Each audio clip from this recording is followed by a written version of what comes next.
Well, Chicago Cubs Central family, friends, listeners, viewers, guys, you asked for it. I'm delivering.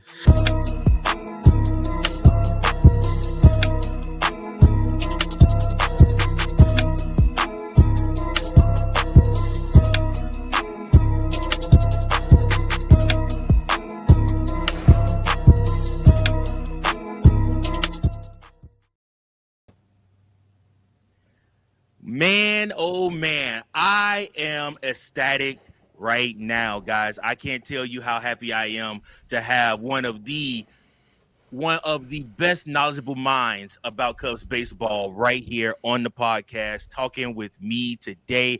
Listen, C3 fam, you guys asked for it. I delivered. I hit up my man Ty. I had to call in a bro favor. It's like, listen, I did the episode with Kyle already. They were like, Kyle.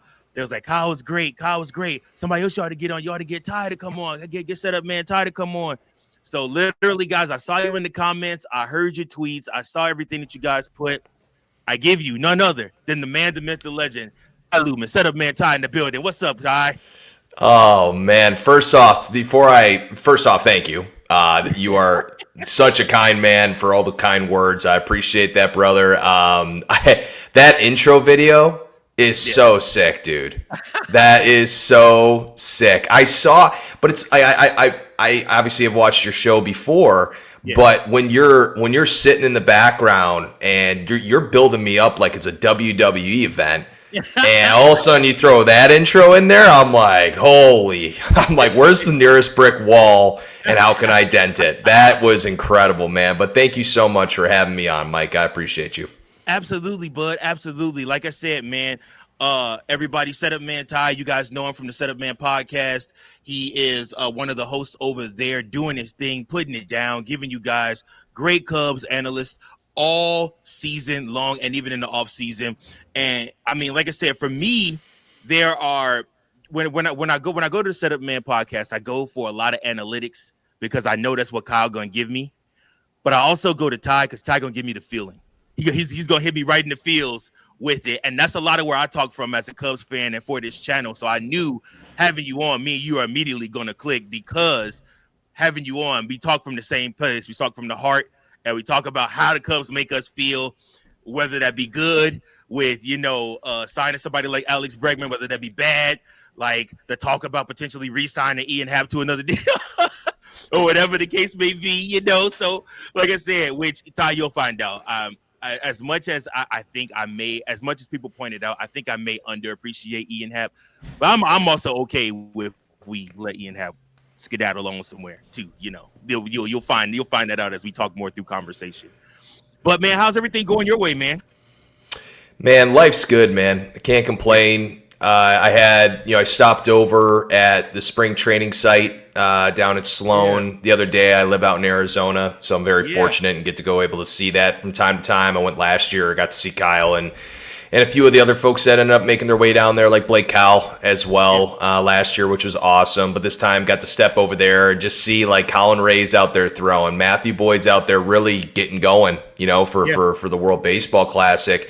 And Cade Horton and all these guys, and you just start to just feel it, man. It's all the way back, and when I was there, I was just like, okay, like things are back. I'm a Bears fan. Bears were great this year. That was awesome, but man, I need my Cubbies. Cubbies. So absolutely, man. So baseball season is literally right around the corner, man. I keep seeing these videos on Instagram of like. Of Wrigley Field that people are like panning across and like you see like the fans in the field and stuff like that, and it's like a 120 game on a Friday, and I'm like, bro, I need my next breath.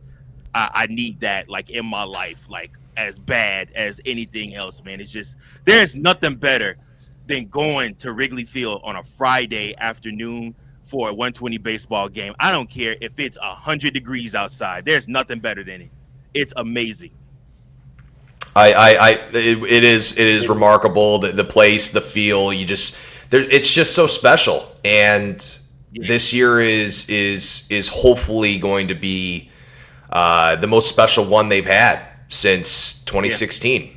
And last year we saw I knew what Wrigley was like in 2016.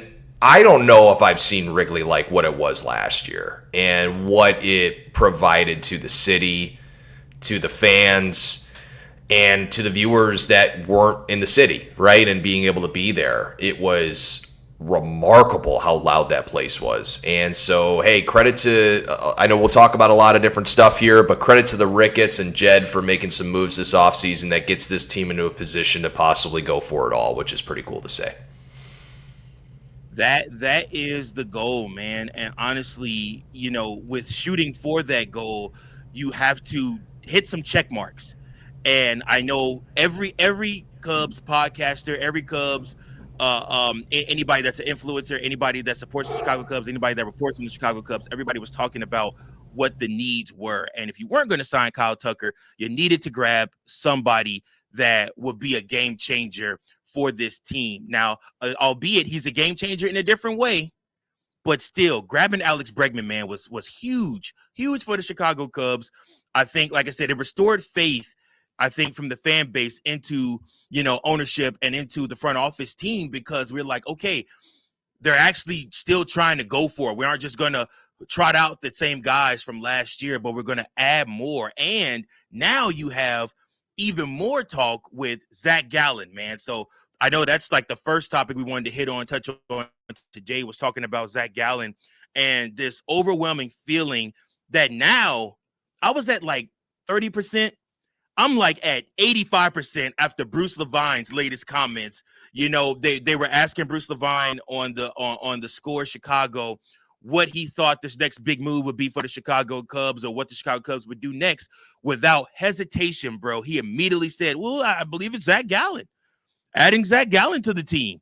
And like, normally Bruce is on the fence about stuff like that. He's very cautious, I want to say, with his words. So the things he'll say, he's cautious with it, and he doesn't necessarily put stuff out into the atmosphere like that unless he like knows something is coming. How did that make you feel? What's your thoughts on Zac Gallen joining the team? Just take us through what your mind and your thoughts are thinking about this. Yeah, it was Bruce woke up and chose not violence, but he chose a different level of something special. Reporting. He took off with that one.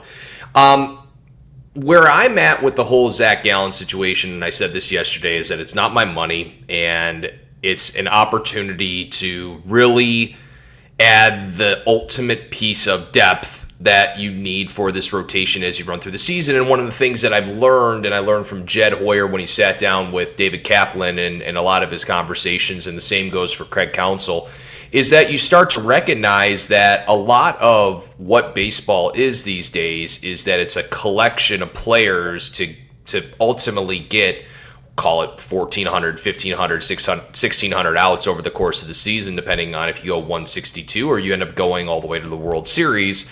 And that's really kind of changed my mindset, because, I know we have the 5-man and 6-man rotation, but it really is clear to me now what the Dodgers did last year, which was we are going to manage our arms and manage the health of our arms over the course of 162, and not try to, we have to have this 5-man rotation from April to September, October.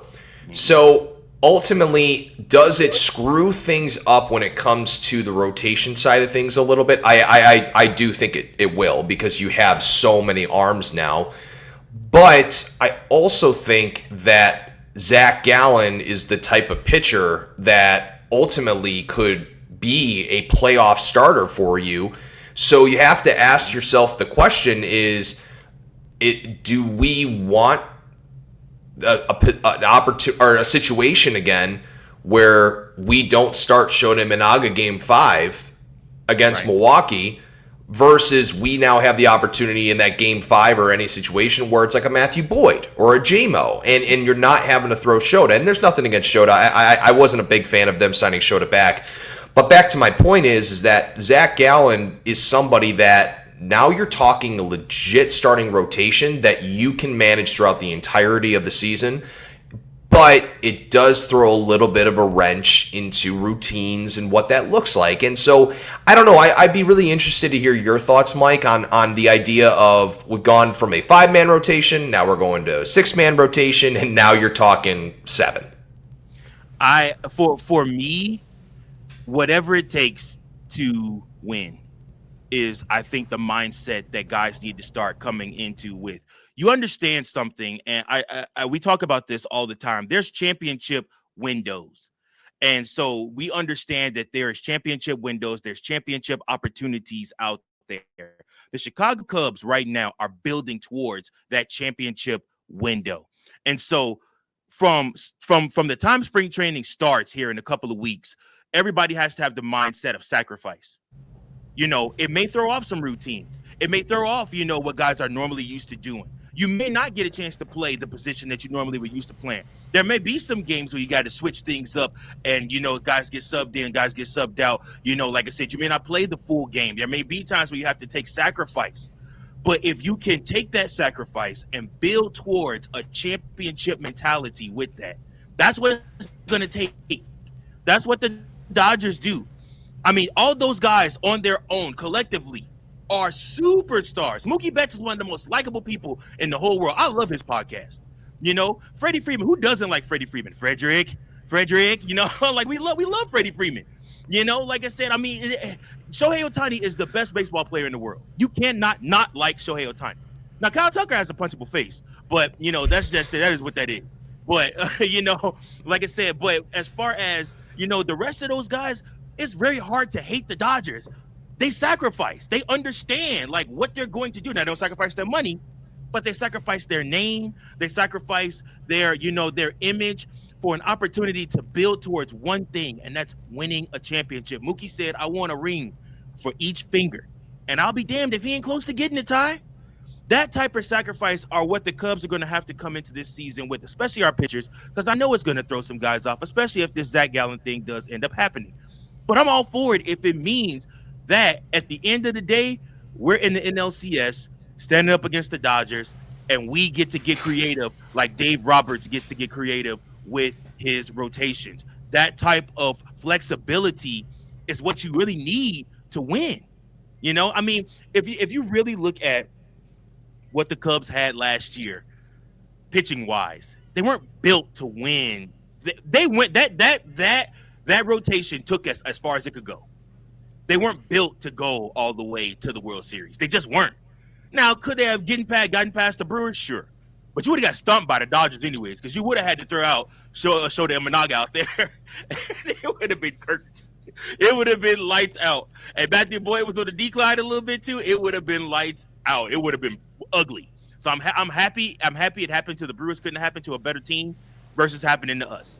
So, but yeah, man, just sacrifice, man.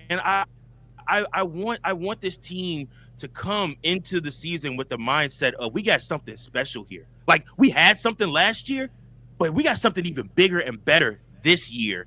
And if we're all coming in with the mindset of sacrifice, doing what it takes to win, dude, there's nothing this team can't accomplish.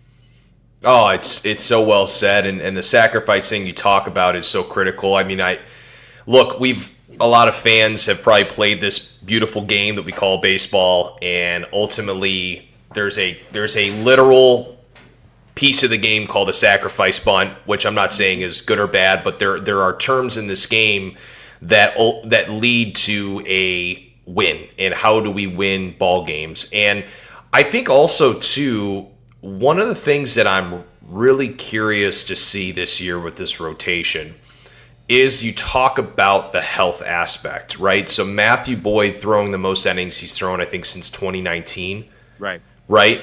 Edward Cabrera is somebody that everybody and their brother, when the trade happened, said, let's just hope he stays healthy, right? Yep.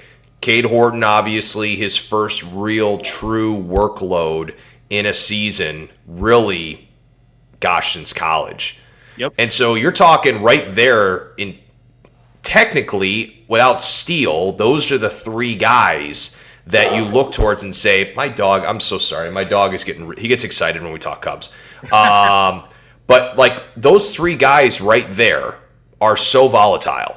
in what they could do this year. And so on top, and then your literal insurance package, no offense, is Shota Minaga, which we have no idea what that's going to look like this year. And JMO did his thing last year, did a great job for us, and you don't really know what you're going to get with Steele. So there is a lot of talk about throwing a wrench into routines and this and that, but I think, if I'm being honest here, I think Zac Gallen might be your wrench that can secure that bolt and making sure that this team and this rotation is actually in a good standing, and that if any of those three horses or dogs go down, right, we know that we have the ability to have at least a decent floor when it comes to having Zac Gallen in the fold. And Zac Gallen, a year prior to this past season, I mean, gosh, he would have been signed probably around the same time that Dylan Cease got signed. So I don't know. That's where I'm at, man, is like I just don't see anything wrong with grabbing this guy. And it's just, I don't know. I don't like – I love the guys in our rotation, and I'm so excited, and I think that they are excellent. Yep. But it's just – I'm sorry these days – well, yeah, exactly. Like I'm a little concerned about that because they haven't proven it for consecutive years like a guy like Zac Gallen has. Yeah. Zac Gallen, even on his down year last year, still put up amazing numbers, guys. That's why, honestly, like I said, I mean, now obviously he gave up the most runs I think he's given up in a long time also. But honestly, and after seeing what Matthew Boyd became, after seeing, you know, what our bullpen guys were able to reclaim, like Caleb Tealbar, and like I said, guys like that were able to reclamation projects that the Chicago Cubs were able to trot out there, and they looked phenomenal last year. I mean, these guys are getting deals after coming to the Cubs, like getting paid. So, like I said, in my mind, I would love to go pitch if I'm a guy that had the offseason. Like, listen, you put me with Tommy Hotovy and last year, I mean, like I said, the contract wise, to me, if I'm Zac Gallen, I'm asking for an opt out. Holy crap! And news just broke: Tigers signed starting pitcher Framber Valdez for a 3-year deal. Oh wow, we got a breaking news on the show, baby. That's cool. All right. Well, that catcher better have some good catching gear on, man. He's going to have a decent chest guard. That is, wow. Okay. Yeah. All right. There we go. Interesting, too, while they're settling the Tarek Skubal case. True story. I don't know what happens with that, but I mean, obviously, Framber can't replace what Skubal could do, but I mean, pairing those two together makes Detroit viable, man. Like I said, they're going to be a decently good team again. Like I said, I don't know if they'll be what they were last year. That was stupid last year. That made no sense whatsoever. The heater they went on and how good they were in the American League, that made no sense whatsoever. But it's baseball, you know. People go on runs like the stupid Brewers that went on 2 14-game win streaks. That made absolutely no sense whatsoever to anybody that was watching baseball. It was like, how did the Cubs have the season? I mean, it was hand wrapped, like in a beautiful bag and given to us. And out of nowhere, the Brewers come out of nowhere and just nope, take that back. But, that's baseball for you, man. But yeah, sorry that I broke my train of thought there. But I just, like I said, we had to break that real quick. That's breaking news, dude. That's breaking news. I mean, that's wow. Didn't expect 3 years, but hey, good. I wouldn't even say good for the guy because what he did last year I wasn't the biggest fan of. But hey, I guess good for him. I guess.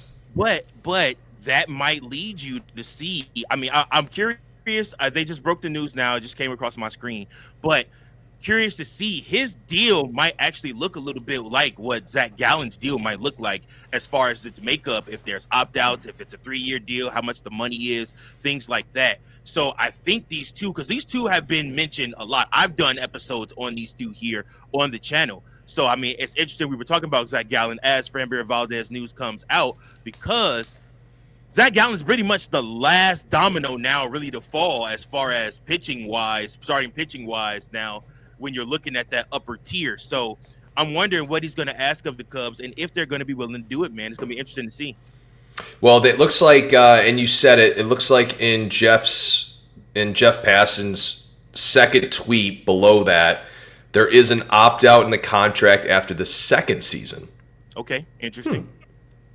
So and Framber is an older player. He's way older than Zac Gallen, because he's like 36, 37, I think. He's around there, I think. Something like that. Yeah. I can look that up for you. Yeah, he's an older pitcher. So, like I said, I mean, having that opt out, but I mean, again, he was rocking and rolling against the Cubs last year. So he's 32. Zac Gallen is 30. Okay, so I mean, 32 is you're starting to be on the down track there. So, yeah, I mean, I mean, that's a whole different conversation on just opt-outs and how that's going to work when it comes to the new CBA and whatnot, and like what that's going to look like, because, you know, now he is for sure on the books for next year. Right. And what is that going to look like? And how much money is that going to be? So, look, I said this on the show yesterday that we did about Zac Gallen. I said, Zach, just do us all a favor. For Bruce, for the fans, let's just make a decision, man. Let's go. I know he's at the Waste Management Open, Phoenix Open, hearing it from all the Arizona fans, so maybe that's what gets it over the edge for Arizona. But I've heard from Arizona. I saw in an article today that, you know, Arizona is in a difficult spot and doesn't feel like they have the money to spend for a big arm like Zac Gallen in the return. And so, I don't know. I mean, where does Zach want to go? His wife's from Arizona. That's a critical thing. Those are things that you got to worry about. So, I don't see how he goes to anybody on the East Coast, especially if you got spring training down in Florida and everything. They probably want to keep everything here. So there's a team in the northwest side of Chicago, northern part of the city of Chicago, that can offer a few of those things. We're not in Arizona, but we like to train down here. So, and he works out with Alex Bregman at Nemesis Baseball in here too. Come on. I mean, come on. And you know Breggy is putting the bug in his ear too, like, bro. Oh, 1,000%. He's looking at the numbers on the screen like, man, that we can actually get you up 2 more miles per hour, you know, with Hadavi and Tread Athletics. But we'll see, man. We'll see. We will see, man. I am looking forward to that. Another thing I'm looking forward to is I've been thinking about this, racking my brain, and obviously over the next course of the next couple of weeks as we prepare for the season to start, a lot of the episodes are going to talk about expectations, because expectations are really high for the Cubs. A fan base in itself is not expecting this team to come out and lose very many games. You know, I don't know if the Chicago Cubs will have the same power that they had last year with losing Kyle Tucker, but you never know with Moises Ballesteros, who pretty much now is because I consider him our DH. I think he's going to be our DH all season long. So, but I'm looking at this, and for me, I guess I want to shoot it over to you. Who are you looking to take that next step this coming season? I know you watched the PCA episode. He was one of the people that I've pegged to be somebody to turn it up even more next season and potentially put himself right back in that MVP conversation, but this time have it stamped, stick to that conversation, and not drop out, you know, close to the All-Star break, and then just be kind of wallowing in your sorrows, you know, for 2.5 months trying to figure out baseball, you know, like, so. But what are your thoughts, Ty? Man, this is so. It took me a little bit to think on this question. I appreciate you telling me beforehand, so you can I can try to prepare my thoughts a little bit. And I'll just say this before I get to my answer, is that the floor on this team has increased immensely, right? And so the ceiling is kind of based on a few different guys. And like you talked about it with PCA, you've already talked about it with Ballesteros. I think personally a name that took a large step but then also took a step back last year was Daniel Palencia. And the reason why I think how critical that is because you have some talent right now in this bullpen. Guys like Hunter Harvey and some of these other names that have now come into the fold where you have a talented bullpen. And just imagine if he clicks and has a solid season throughout the duration of the entire season, because the latter half, he started to struggle. And it was his first year of really getting this opportunity, right? So you got to give him a benefit of the doubt. But just imagine what that bullpen looks like, man. I mean, now, and then this also gets me to kind of a larger scale point, is that what's going to happen probably closer to the deadline is that people are going to, like right now, if they're thinking about what they're looking for at the deadline, is a closer. Mm-hmm. And so the ability for Danny P to become a, call it, top 10 closer in baseball, that sets up the bullpen to where you're not needing Hunter Harvey to be this Brad Keller-like player right away. We can let him slowly mold in. You already have a solid veteran arm in Phil Maton, a very solid arm. Holby Milner is excellent and one of the weirdest throwing lefties I've ever seen, but he is excellent. Jacob Webb is excellent. And so that gives not only Hunter Harvey the opportunity to kind of build up his brand, but another name I've seen a lot about is Porter Hodge. And so Porter Hodge, it's like, I don't see him taking the next step because he took such a step down. I mean, we need to get him back to, we just want to get him back. Danny P hasn't had that type of season where he's completely tanked after having a very successful season. He struggled for so many years, and he finally gets this opportunity, and he took advantage of it. But I don't know about you, Mike, towards the end, it was like, oh, I don't know what we're really going to get from Danny P, because again, like, that's his first season of doing this. So for me, I just looked at it and said, man, what this sets up for the entire team.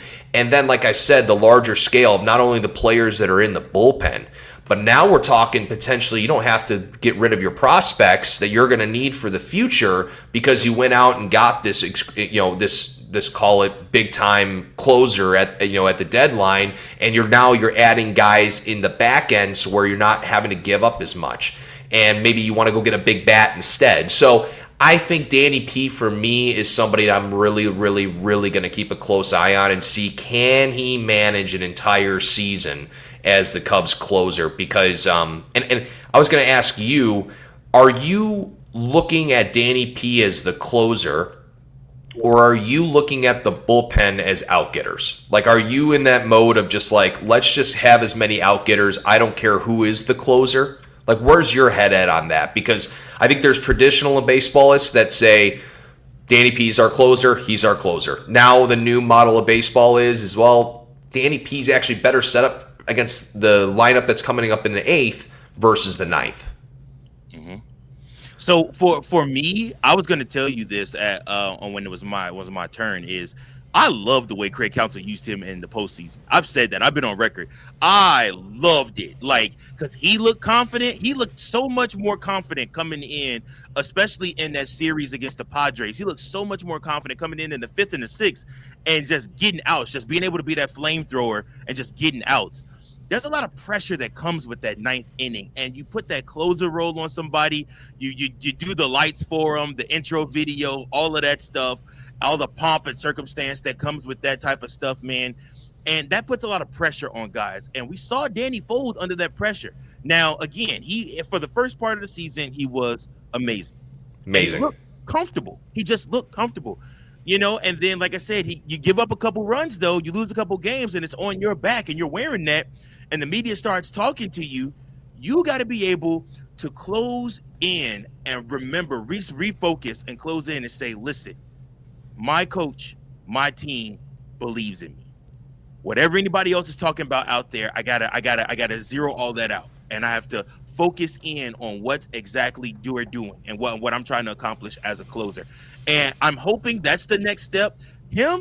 Honestly, a lot of our young players are going to have to take that next step. Matt Shaw is going to have to be somebody to take that step. It's a mental game too. The skills are there. PCA, Matt Shaw, Danny P. These guys have to take the next step mentally, man, and be prepared for what this season is going to look like because your roles are different. Matt Shaw is going to be a completely different role. And we saw him get pissed last year a couple times when he got benched, close late in games. We saw, like I said, PCA, it's just he wears his heart on his sleeve. We saw Padena Palencia when he gives up a home run, throw and slam his glove, get injured, have to spend a week or two on the injured reserve list because he did something stupid. Like I said, so in my eyes, that's the next step for these guys. You play baseball again tomorrow. That's the beautiful part about it. You can give up a home run today, lose the game today, come back tomorrow, go right out there, strike the side out. Everybody forgets about what happened the day before. You got to have that type of mindset, man, and you got to be able to roll with that. So when I'm looking at these guys, I love that you brought up Danny P. Two things with him. I want his mind to be right. His arm is a flamethrower. He's good. He can throw. We know that.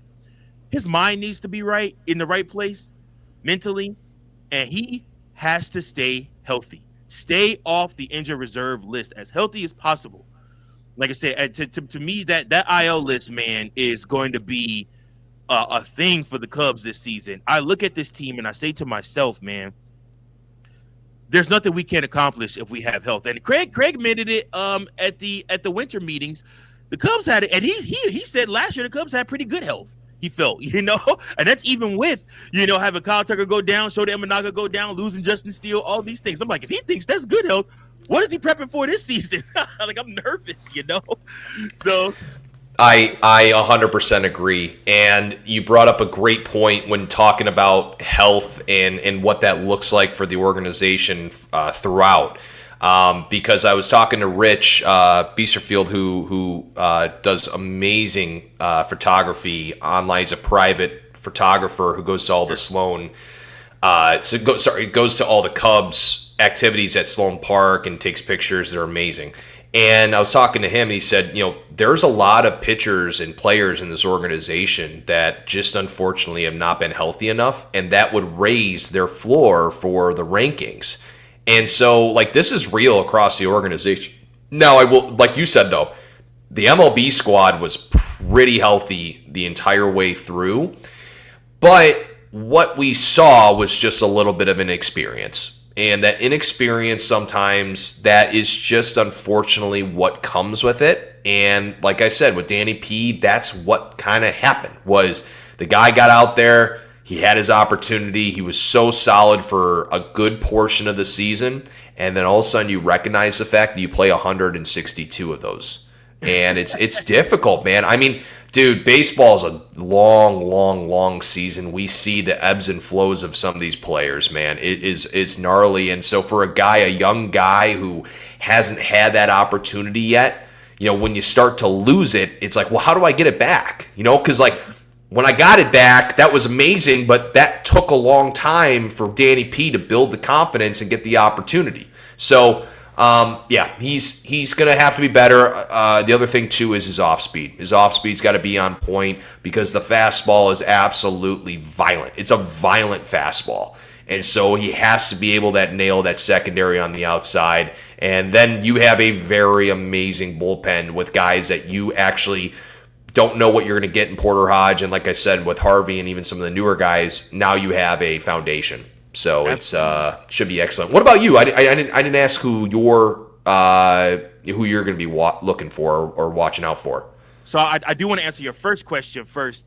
As far as it goes, out-getters is where I'm at with things. I like the idea of having out-getters. And I really think that's the model Craig Counsell is going for. I don't, like I said, I mean, he has not, since he's been the Cubs manager, he has not primarily named, hey, I am crowning so-and-so the closer. And he, Craig in his interviews and stuff like that, he likes to, throw little jabs at the media and things like that. He's like, no, we don't have a closer, anything like that. He likes to be snarky with it. And so for me, I believe this club is going to be of the mindset of, hey, we got outs to get. Simple as that. Whatever helps us win as many games as possible. So I don't think Craig Counsell is going to be quick to say Danny P is the closer. I think he trusts Tommy Hotovy. I think he trusts what the organization is doing and the people that he's put in place to make sure his pitchers will be ready.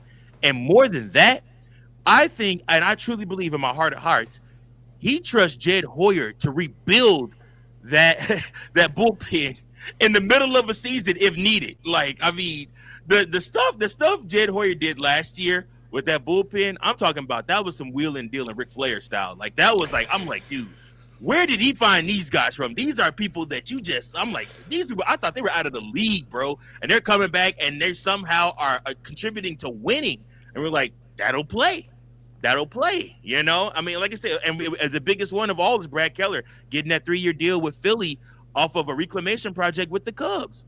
You know, like I said, I mean, I'm pumped for that. So that's my first answer for outgetters more than the traditional closer role. I would love to see our organization finally move into keeping up with the times, and the Dodgers are leading the way, and they get outgetters. I mean, like I said, they have multiple guys, and again, they are not afraid to use whoever they need when it comes down to it to win a baseball game.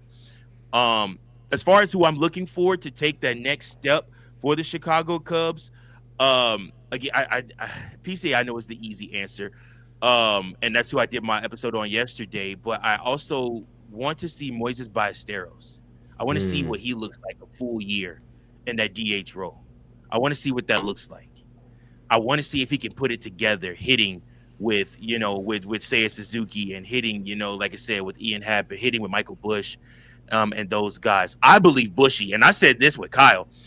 Bushy is he needs this year to have written on his board, make an all-star team, win a Gold Glove. Both of those are completely attainable for him. 100%. I mean, he is. It's a sneaky. What is it? 34 home run, 32 to 34 home runs. Sneaky. Yeah. Sneaky. Yeah. I mean, it really is. It's like, holy cow! Like this guy on the team, right? Yeah. I mean, he legitimately is a top. I don't even know what they ranked him in the top 10. I just don't buy into any of those rankings just because it's just, you know, they had that. I made a joke on the show a couple weeks ago about the rankings they did for Nico Horner and like how they also put him out of the top 100, but then they also put him in the top 3 for second baseman. I was like, dude, there is some intern that just did not know how to do their job that day and watches soccer instead of baseball. I mean, that was where my head went to. I was like, this kid is an idiot, but whatever. He just needs a job. That's it.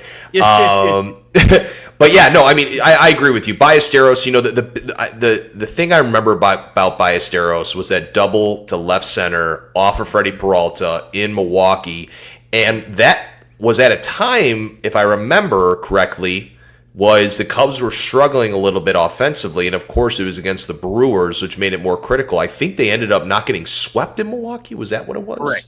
They ended up winning and the so, game. Yep. And that was ginormous. Like that was such a massive win. And I remember looking at my phone because I was working, and I looked down and I saw Ballesteros, I think 2-run or 3-run double. I think it was 2. I can't remember what it was, but it wasn't. It was just the swing. And it was the composure in a moment against a guy that is as elite as Freddie Peralta is, and the ability to step up.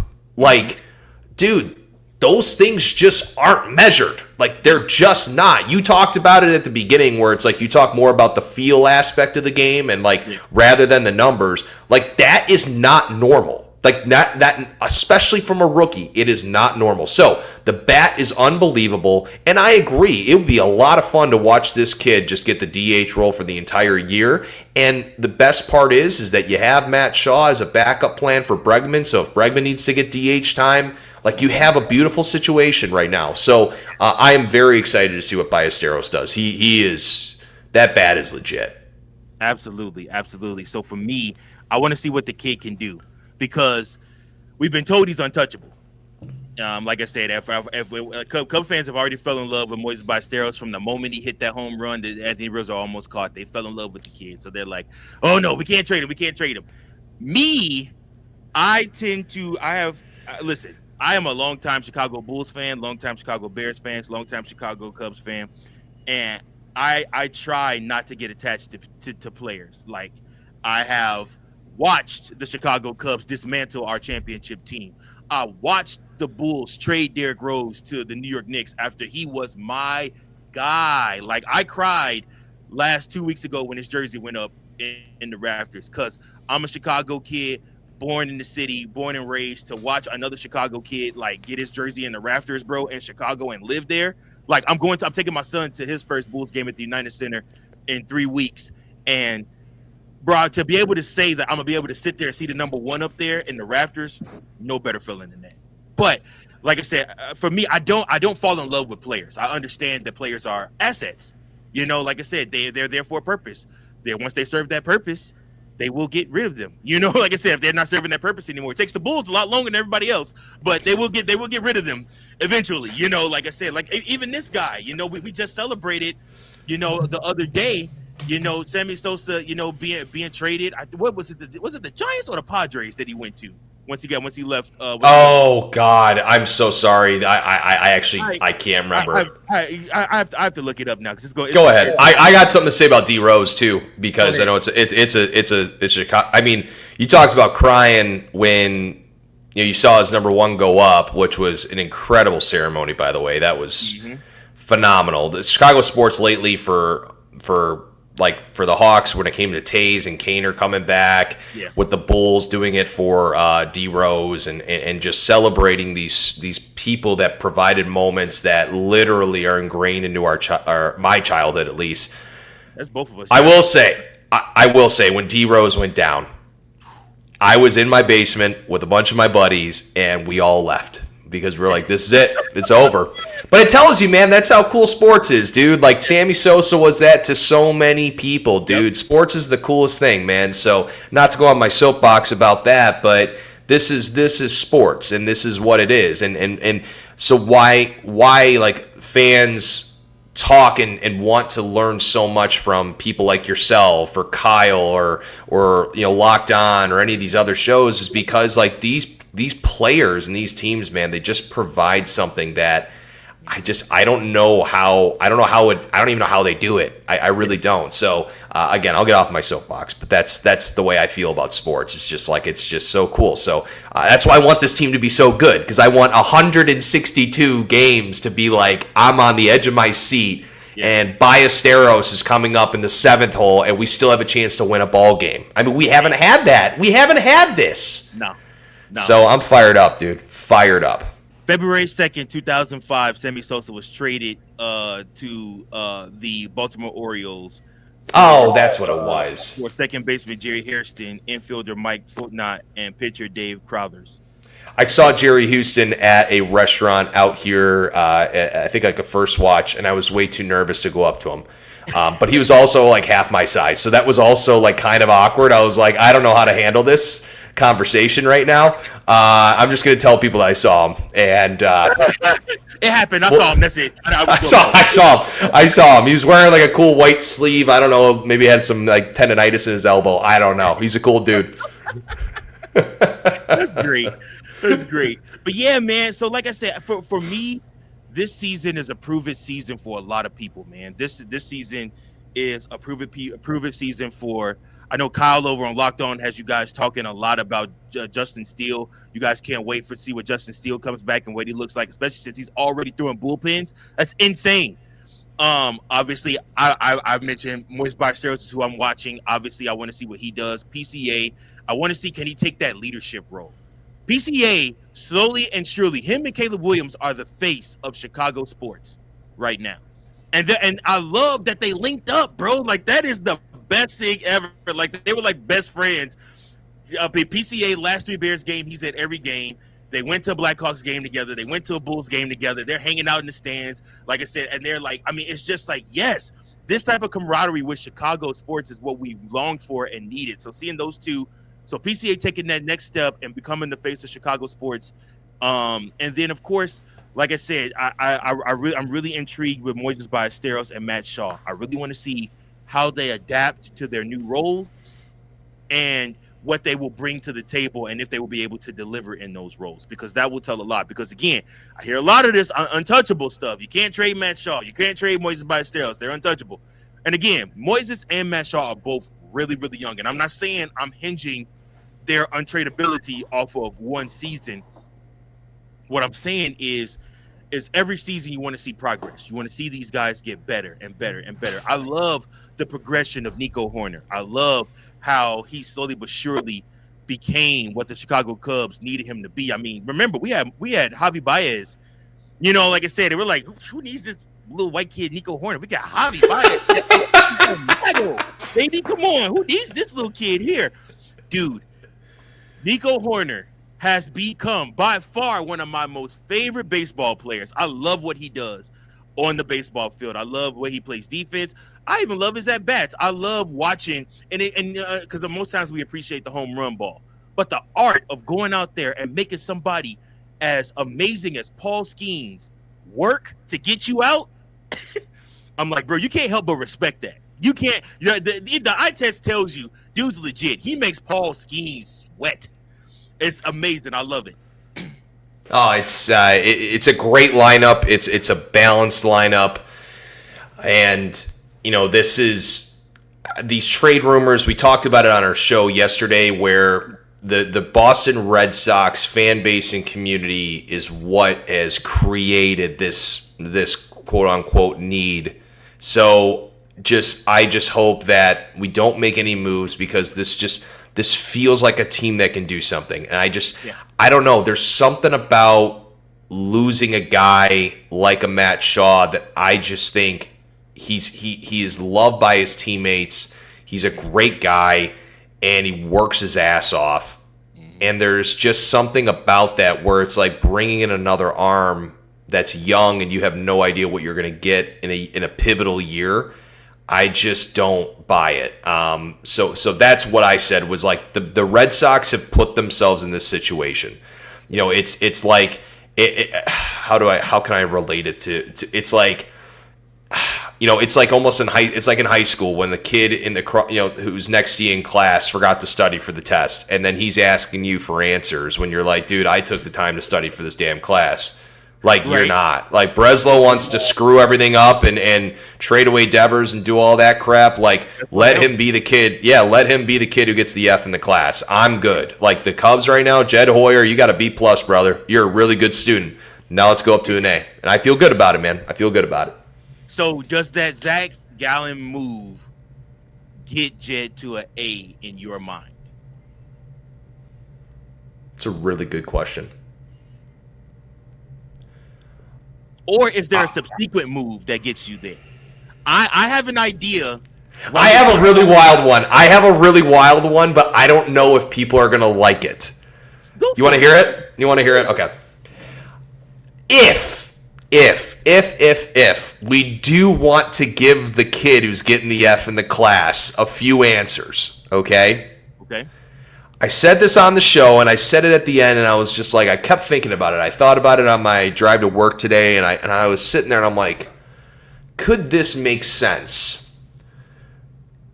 Is going after a Jarren Duran and possibly getting an arm for Matt Shaw making this team better? And the reason why I asked that is because Suzuki obviously doesn't have to play the outfield anymore. You can also give Ian Happ some days off.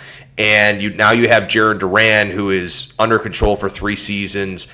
Maybe get an arm with it too. I don't know. That'd be pretty tough. But I don't know. Just something like that where I was like, I don't know. I mean, it would unfortunately ding down Ballesteros to the bench, and then you don't really have that like super utility guy. Right. So I don't know. It's been one of those where I've been kind of like back and forth. Like, if I say it on a show, like, what are the comments going to be like? Like, are people just going to be like, oh, my God, this freaking idiot said this online? And, I mean, if I've already lost credibility with some of my other takes on the show that I made, whatever. But I don't know. I just thought about it. I was like, I don't know. Does that make the team better? Like, something like that where it's like now you are, like, cementing that lineup with just studs 1 through 9. Yeah. I don't hate it. And I don't hate your take either. I'm the guy that came on and said the Chicago Cubs should consider, for this season only, having Justin Steele be a part of the bullpen. Oh, I mean, I don't see that being that bad of a take, because, I mean... Dude, they ate me up in the comments. They were turned it off. I'm like, Bruh, that's the take you turn off that I say. Like that's the one that's like, oh, no, I can't listen to this guy anymore. Like, bro, I've had some doozies in my day, so that one. That's that that's an emotional take though. At the same time, because it is that guy is so he is. I mean, before PCA came onto the scene of being the electric factor, like you didn't have anything like that. So, Yeah. but at the same time, like I don't know, these arm injuries are so tough now, man. Like Yeah. it's difficult, and so I mean, look. Would I prefer to see Steele in the starting rotation if he's at the top of his class and doing really well? Absolutely, yeah. Like I want to see him starting a playoff game at Wrigley, but it's not the worst idea if we are looking to build up his starts. Do I see the Cubs doing it? Probably not. But dude, when you do shows like we do, you think of some stuff sometimes. You're like, I don't know if I should say this, but I just got to get something off my chest, man. I got something I got to say. And if I just go by just saying what everyone else is saying, I thought of the Jaron Duran thing. I was just like, I mean, Dude, I don't hate it. I don't hate it one bit. It moves guys around. It gives us a flexibility and things like that. And especially if you get another arm for it too. Like that would be unreal. Like if you can, if oh my god, if they sent Duran in early, that would be where I think it would just be a swap sort of situation. But yeah, let's hear you in the comments. Let's hear what you have to say, folks. I want you to remember what he said about, we'll start with Steele, and then we can go down to Jared.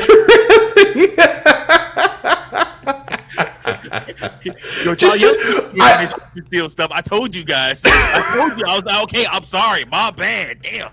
It was just an idea. Like, oh, I can't believe he said that.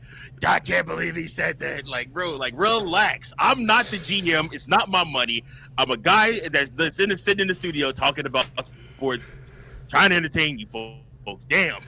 I know. That's it, bro. I'm sorry, man. Sometimes as what we do, we just think of stuff where you're like, this has not been a consideration on any show.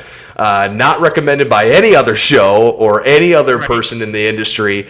I'm gonna drop this and see what happens. Well, but then if something like that happens, then you're looking like a Jesus. Come on, like, You know what I said, guys? I'm gonna bring on everyone that needs to apologize. So yeah, But drop the link in the comment section. Come on in, guys. Dude, Ty, it has been too much fun, bro. Oh my gosh. Thank you so much, man, for agreeing to come on. It was last minute, dude, but you are the man. Thank you for doing this for my viewership, man. Everybody out there requested you, man, and in my eyes, brother, you delivered, man. Invitation, like I said, you got open door, man. And if you want to come back, man, Chicago Cubs Central, your place, man. You can come anytime. Awesome, dude. Well, thank you so much for letting me come on. And I know that we discussed trying to get schedule it out and stuff, but glad we were able to do it tonight and get to talk a little Cubs with you, man. That's always a fortunate opportunity that I have. So thank you. Absolutely, man. Hey, listen, guys, make sure that you guys like, share, and subscribe to Chicago Cubs Central. Once again, also, we got the Facebook group. Make sure you guys jump on there, join the Facebook group so that you guys never miss any Chicago Cubs content over there. All you got to do is search Chicago Cubs Central in your Facebook group sections, and I'll add you to that, or one of my mods will add you to it. And like I said, we'll go from there. Also, guys, we are on our way to 3,000 subscribers. I need your help doing that. If this is your first time watching the show, having Ty on the show today is just one of the many surprises I got coming for you guys over the next couple of weeks. You don't want to miss it. Make sure that you like, share, and subscribe. Get us to 3,000. I'm giving away a Chicago Cubs jersey at 3,000 subs, so you don't want to miss that also. Appreciate you guys. Appreciate you, Ty, man. Dude, I can't wait to have you back again, man, so we can talk some more ball, man. I appreciate it. Absolutely, brother. And make sure you're going to do one thing before you leave, folks. You hit subscribe. It does wonders for all the shows, man, and for the time we all try to put in to make this a lot of fun. Mike deserves it. He's earned it, so please make sure you do that and throw it a little like as well. It's 2 clicks. It's just 2. Boom, boom. Then you're done. Just 2. Boom, boom, boom, boom. All right. Well, until next time, everybody, go Cubs, go. Peace. Thank you for watching another episode of Chicago Cubs Central, the #1 spot for all Chicago Cubs content. Remember to like, share, subscribe for more Cubs content.